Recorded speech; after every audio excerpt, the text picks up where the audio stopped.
अस्सलाम वालेकुम जी, आप देख रहे हैं मेरा फ़ेसबुक और यूट्यूब चैनल और मैं हूँ अतीक खालिद धन्याल। नाज़रीन, आज हमने बात करनी है जो असेंबलियाँ तहलील करने के हवाले से बातें हो रही हैं हर तरफ। यही सवाल पूछा जा रहा है कि क्या असेंबलियाँ तहलील होंगी या कि नहीं? पहले ये कहा जा रहा था कि क्या इमरान खान साहब असेंबलियाँ तहलील करेंगे या कि नहीं? लेकिन अब ये सवाल पूछा जा रहा है कि क्या असेंबलियाँ तहलील होंगी या कि नहीं? क्योंकि इमरान खान साहब ने जब दोनों वज़ीर आला को साथ बिठाकर ये ऐलान किया था कि हमने असेंबली तहलील करनी है, उसी दौरान जो है इमरान खान साहब ने कमर जावेद बाजवा जो रिटायर आर्मी चीफ हैं, उनको जो टारगेट किया था। तो उसके बाद परवेज़ इलाही साहब की जानिब से ये बयान आता है कि जब आपने परवेज़ इलाही साहब ये कहते हैं कि जब आप कमर जावेद बाजवा के खिलाफ बात कर रहे थे, तो मुझे बुरा लग रहा था। और उन्होंने ये भी कहा कि वो हमारे मोहसिन हैं, उन्होंने हमारे हमारे ऊपर बहुत ज़्यादा एहसानात किए हैं, इसलिए हमें एहसान फरामोश नहीं होना चाहिए। ये परवेज़ चौधरी साहब कहते हैं। उसके बाद जो है एक सियासत में एक हलचल सी हो जाती है। फिर सारे ये सवाल पूछना शुरू हो जाते हैं कि क्या असेंबलियाँ तहलील होंगी या कि नहीं? क्योंकि पहले ये कहा जा रहा था कि क्या इमरान खान साहब असेंबलियाँ तहलील करेंगे, लेकिन जैसे ही परवेज़ इलाही साहब का ये ऐलान होता है, उससे पहले इमरान खान साहब ने जब ऐलान किया तो फिर उसके बाद लोग ये शुरू हो गए बोलना कि असेंबलियाँ तहलील होंगी या कि नहीं। फिर उसके बाद क्योंकि परवेज़ इलाही साहब ने भी कहा जब वो भी काफ़ी गुस्से में थे कि आपने ये बातें की, जब आर्मी चीफ़ के हवाले से आप बातें कर रहे थे, तो मुझे अच्छा नहीं लगा। इसलिए उन्होंने कहा कि जब इसके बाद उन्होंने धमकी दी है कि इसके बाद अगर किसी ने भी आर्मी चीफ़ के खिलाफ, रिटायर्ड आर्मी चीफ़ जो कमर जावेद बाजवा हैं, उनके खिलाफ एक लफ्ज़ भी बोला, तो सबसे पहले मैं उसके खिलाफ बोलूँगा। यानी कि उन्होंने इमरान खान साहब को भी धमकी दी थी कि अगर आर्मी चीफ जो रिटायर्ड आर्मी चीफ है उनके खिलाफ इसके बाद अगर किसी ने एक लफ्ज़ भी बोला, तो उसके खिलाफ मैं सबसे पहले बोलूँगा और पार्टी जो है मेरी उसके खिलाफ बोलेगी। उसके बाद सियासत में काफ़ी हलचल मच जाता है और पीडीएम जो है इसी चीज़ का फ़ायदा उठाना चाह रही थी कि अब जो है चौधरी शुजात हुसैन को एक्टिव किया जाए, उनको परवेज़ इलाही साहब के पास भेजा जाए और परवेज़ इलाही को वापस जो है बुलाया जाए ताकि उनको साथ मिलाया जाए, ताकि वो पीटीआई को छोड़ दें और पीटीआई जो है वो अकेली रह जाए, क्योंकि ऑलरेडी जो है वो अकेली चल रही है। और पीडीएम इस बयान के बाद जो है चौधरी शुजात को उन्होंने एक्टिव कर दिया। फिर ये जो है ये हर तरफ ये बातें फैलना शुरू हो गई कि परवेज़ इलाही जो है पीटीआई को छोड़ रहे हैं और वो इमरान खान साहब अकेले रह जाएँगे, असेंबलियाँ तहलील नहीं होंगी। लेकिन अंदर की बात है, कुछ ये भी सुनने में आ रही है, जो ज़राए ये कह रहे हैं कि जब इमरान खान साहब ने जो 17 तारीख को ये ऐलान किया था असेंबलियाँ तहलील करने का, तो उससे पहले मुलाकात में उन्होंने समरी के ऊपर, जो असेंबली तहलील करने की समरी थी, उसके ऊपर दस्तखत करवा लिए थे। तो अब जो है उनको किसी किस्म का पहले भी खौफ नहीं था, लेकिन फिर भी ये जो उन्होंने बयान दिया आर्मी चीफ के हवाले से, चौधरी परवेज़ इलाही ने एक बयान जो दिया था कि उनके खिलाफ कोई ना बोले, और उसके बाद मुनस इलाही जो हैं, वो जाते हैं इमरान खान साहब के पास ज़मान पार्क में। वहाँ पे जाके उनको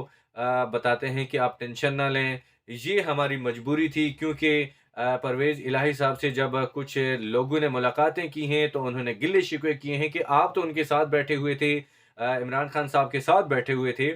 तो आपने और आप उनके पास बैठ के आर्मी चीफ़ जो रिटायर्ड आर्मी चीफ़ हैं, उनके खिलाफ बातें सुन रहे थे। फिर उसके बाद मोना सिलाई ने इमरान खान साहब को तसल्ली दी कि आप परेशान ना हों, क्योंकि और साथ ही मोना सिलाई जो हैं, उन्होंने किरदार अदा किया है कि ये जो इमरान खान साहब का और परवेज़ इलाही को भी उन्होंने समझाया, और साथ ही ये भी बताया जा रहा है कि परवेज़ इलाही को कहा कि हमारी जो सियासत है वो पीटीआई के साथ है, हमें उनके साथ चलना चाहिए। हमें इस वक़्त जो है, क्योंकि ज़ाहिर-सी बात है, एक बात ये भी है कि अगर पीटीआई को छोड़ देते हैं, ये परवेज़ इलाही साहब जो काफ लीग है, पीटीआई को छोड़ देते हैं, तो फिर ये हर तरफ यही कहा जा रहा है कि काफ लीग की जो सियासत है वो ख़त्म हो जाएगी, क्योंकि दूसरी जानिब जो है नून लीग भी उनको वज़ारत आला का कलमदान सौंपने के लिए तैयार नहीं है। तो इसलिए जो है उनकी सियासत जो है, अगर पीटीआई को छोड़ते हैं तो ये ख़त्म हो जाएगी। इसीलिए मोना इलाही ने किरदार अदा किया है और साथ ही उन्होंने परवेज़ इलाही को भी समझाया और आपस में बात भी हुई, और फिर साथ जो है उन्होंने ज़मान पार्क में गए, वहाँ पे इमरान खान साहब को भी कहा कि परवेज़ इलाही साहब से कुछ बातें हुई हैं, कुछ सीनियर लोगों की बातें हुई हैं, और वहाँ पे उन्होंने गिले-शिकवे किए, तो इसलिए ये बयान जो है हमारी मजबूरी थी। फिर उसके बाद जो सीट एडजस्टमेंट की बात हो रही थी क्योंकि काफ लीग भी काफ़ी सयानी है, उन्होंने ज़ाहिर-सी बात है उन्होंने भी अपनी फेस सेविंग करनी है और उन्होंने भी ये भी देखना है कि अगर जो है इमरान खान साहब ज़ाहिर-सी बात है अगर इलेक्शन होते हैं, तो इमरान खान साहब अगर सारी सीटें जीत जाते हैं, तो ज़ाहिर-सी बात है इमरान खान साहब तो उनको वज़ीर आला नहीं बनाएँगे क्योंकि ये जो पीटीआई है, ये बिल्कुल सामने आके ये बता रहे हैं कि अगर हम जीत जाते हैं तो ज़ाहिर-सी बात है फिर काफ लीग को वज़ारत आला का कलमदान नहीं देंगे क्योंकि ज़ाहिर-सी बात है वो हो सकता है कि जो साथ बुज़दार साहब हैं, वो भी कुछ एक्टिव नज़र आ रहे हैं कि हो सकता है कि अगर जीत जाते हैं तो बुज़दार साहब शायद हो सकता है कि वो भी वापस आ सकते हैं। एनीवेज़ तो ये बातें कुछ चल रही थी कि पीटीआई जो है क्या पता ये क्योंकि अंदर से ज़ाहिर-सी बात है कि काफ लीग को भी खदशात थे कि अगर हम मतलब पीटीआई जीत जाती है तो हमें क्या मिलेगा? तो ज़ाहिर-सी बात है फिर उनको भी पता था कि हमने भी कुछ ज़ाहिर-सी बात है सौदा करना है। तो सीट एडजस्टमेंट की बात की गई है, तो इमरान खान साहब ने कहा ठीक है जी हमने सीट एडजस्टमेंट करनी है। तो उन्होंने एक कमेटी बना दी है, कमेटी तश्कील दे दी है जिसकी सरबराही जो है शाह महमूद कुरैशी जो हैं, वो करेंगे, साथ फवाद चौधरी हैं और उसके अलावा परवेज़ खटक साहब हैं। जिसका मंगल यानी कि कल जो है पहला इजलास होगा और सीट एडजस्टमेंट की बात चल रही है कि 15 से 20 सीटें हैं, कहा ये जा रहा है और उससे भी ज़्यादा हो सकती हैं कि मेबी उससे ज़्यादा सीटें भी उनको मिल जाएँ। लेकिन ये है कि 15 से 20 सीटें जो हैं वो कोई सूबाई हो सकती हैं और साथ जो है कौमी असम्बली से भी उनको सीटें मिल सकती हैं। तो ये मतलब 15 से 20 की कहा जा रहा है, लेकिन ये है कि इमरान खान साहब ने ये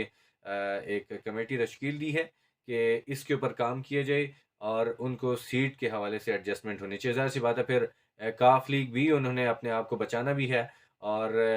ज़ाहिर-सी बात है कहा ये जा रहा है कि अगर सीट उनको देंगे, तो वो उन जगहों से उनको देंगे जहाँ से वो पहले से वो मज़बूत हैं, जहाँ से उनको यानी कि अगर चकवाल की बात की जाए, गुजरात की बात की जाए और उसी इसके अलावा कोई और सियालकोट है ये जो है, ये यहाँ से इनको सीट इनको मिलने के चांसेज़ हैं क्योंकि वहाँ से ये काफ़ी तगड़े हैं ये चौधरी बरादरान, ये काफ़ी तगड़े हैं इसलिए उनको वहाँ से सीटें मिलने की तवक्को है और वहाँ से उनको सीटें मिलेंगी। इसलिए अभी जो पीडीएम की जानिब से उन्होंने एक खुशी का इज़हार किया था, उन्होंने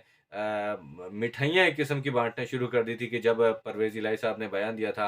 कि जो इमरान खान साहब के बयान के बाद उन्होंने कहा था कि आर्मी चीफ़ जो रिटायर आर्मी चीफ़ हैं, उस उनके खिलाफ कोई भी ना बोले क्योंकि उनकी ज़ाहिर-सी बात है मजबूरी थी, उनके ऊपर एहसानात थे। जब 2018 के इलेक्शन थे तब भी उनकी सीट एडजस्टमेंट की बात हुई थी, तो तब भी उनके उनके ऊपर एहसानात थे और तभी जो है ये पीडीएम जो है वो खुश हो गई थी, लेकिन उनकी खुशी थोड़ी देर के लिए थी और अब जो है उनकी खुशी जो इमरान खान साहब ने उससे भी हवा निकाल दी है, सीट एडजस्टमेंट की बात कर दी है और मोनस इलाही साहब ने भी किरदार अदा किया है। अभी के लिए इतना ही, जो भी ताज़ा तरीन सूरत-ए-हाल